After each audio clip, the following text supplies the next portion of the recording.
Well, let me ask you about some kind of obstacle or challenge. This is a little bit different than in fear. It's just where it hit you head on and you guys thought, oh man, it's dead. We're going to close the doors or head a different direction, go back to W2. Uh, and how did you guys work through that? Yeah. Everybody has them. Yeah. Yeah. Sorry. You need to jump in. I don't know if mine Yeah, is just because I'm curious what you're going to say. I think mine's maybe a little more personal and vulnerable, but I think it's biggest challenge is moving from being an operator to more of an investor mindset. And just, I was a bootstrapper. I would start stuff in a weekend and get my first customers by the following week. I mean, that was kind of the mode where you are not necessarily good at everything, but you did everything. You just did do the everything graphics. You did everything. You did the you content. you gotta figure it out. You got one thing to solve and you go figure out how to solve it. And I think there's some challenge in moving to where you're cultivating leaders and letting them make decisions and mistakes and not doing things for them. And I read a book, a great book called Multipliers, by Liz, starts with a W, but she was like had a talent at Oracle, I think, when they had one of their big growth spurts. And really kind of helped me rethink as we were moving to more roles where I just gave up my job in a company that I had built to someone else, right? So I'd always played kind of the role of founder. And so it's been a challenge to kind of get out of that mindset and think, a little more broadly from a leadership standpoint. That's one of the things that, I've been able to kind of lean on Marty with his experience in corporate America and being in leadership roles where he did some of that inside another company. I don't know if it was as much of a challenge for him, kind of shifting those gears, or at least he didn't make it seem like it. He always had an answer when I had questions and stuff.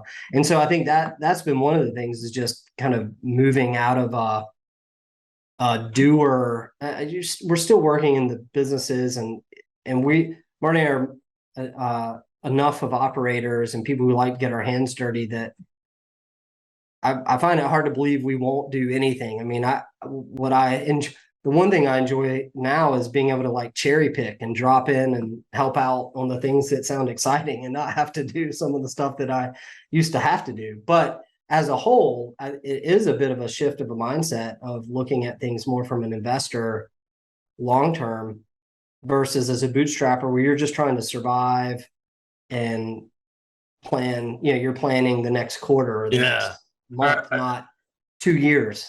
Yeah. What did you learn about yourself, evolving or maturing to this new role? I mean, I think just thinking slower, and when I'm not like a Daniel Kahneman, who wrote Think Fast, Think Slow book. I can't remember. Mm-hmm. But not so much that, but like slowing down, taking time, thinking slower. I think that's been the thing that has helped the most in kind of cultivating that, to be able to remove myself, a layer from being an operator. Interesting. What about you, Marty? Yeah, I think, you talked about an example of when it was like hard. I'll just throw out a couple if that's okay. Quick. Yeah. We only got a couple minutes too. Oh my God. We started in January 2020. So as soon as we started our company, COVID hit, right? And we were in pandemic state, and obviously businesses are affected by that with customers and budgets and just workers and people's families being affected. So that was definitely something we had to work through, right? Just the distraction alone and giving people space to deal with it personally, and then creating the cash and financial situations, working through all the things that small businesses had to work through during those times. So that's one. And then, the other thing is just really having a focus on multiple businesses, cash flow forecast, right?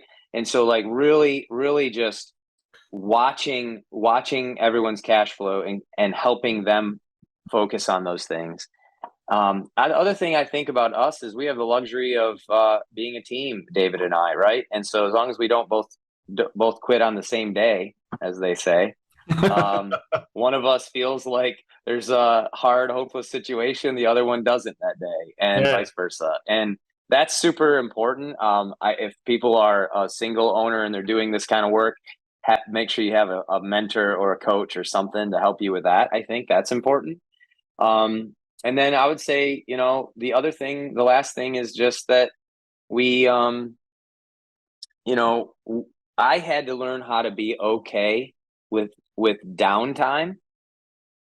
And it's okay to not be constantly powering through a to-do list, because in this role, if I'm not operating these businesses in the minutia and the details, there's still tons of ways to add value to Calm Capital, add value to the businesses.